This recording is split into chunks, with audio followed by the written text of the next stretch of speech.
Sizga Zahmatxon Club. Biz bugungi yangi videomizda mening kanalimga kelgan savollar haqida gaplashamiz. Xo'p, men ko'pdan beri savol javob qilmadim. Ya'ni o'zi hech savol javob qilmaganim. Hozir esa savol javob qilyapman. Xo'p, birinchi savol. Qaysi jamoaga muxlislik qilasiz? Albatta men Ispaniyaning Real klubiga muxlislik qilaman. To'g'ri, kecha bundan oldingi El Clasico kuni Real Madrid Barselonaga yutqazib qo'ydi, to'g'ri, lekin bu men Barsaga o'tib ketaman, boshqa jamoaga emas.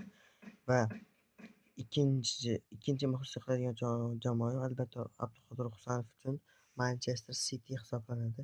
Birinchisi, anchadan beri muxlislik qilayotgan jamoam esa bu Real Madrid klubi hisoblanadi. Bu Abduqodir Husanov Manchester Cityga o'tganligi uchun City formasi bor. Jangga qaysi maktabda o'qiysiz? Albatta men Farg'onadaman, Marg'ilondaman. Shuning 29-maktabda o'qiyman, 29-umumiy ta'lim maktabida. Yoshim 13daman, yaqinda 7-sinfga ko'chyapman. Hozirda 6-sinf bo'ldim. Keyingi savol, qaysi futbolchiga muxlislik qilasiz? Bu judayam zo'r savol bo'ldi. Menga eng yoqqanlaridan biri mana shu bo'ldi. Men Neymar Junior, Braziliyaning oldingi yorqin yulduzi Neymar Juniorga muxlislik qilaman va albatta men bu uchun o'zimga Telegramdan kanal ham ochdim. Profilini mana shu videoni ostida kommentariyadan topishingiz mumkin. Albatta videoga like va agar kanalimga yangi bo'lsangiz obuna tugmasini ham bosib qo'ysiz, esingizdan chiqmasin.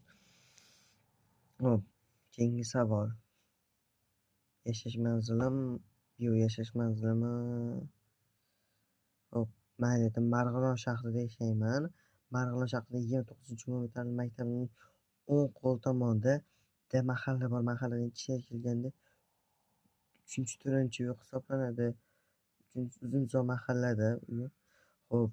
Keyingisi.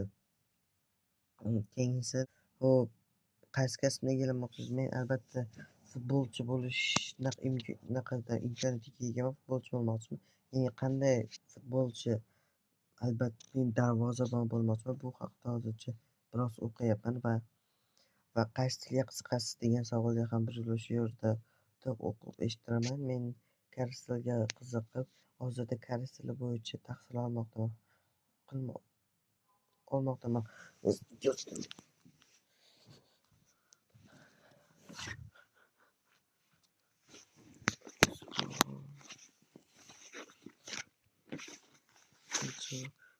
Mana bu boshlang'ich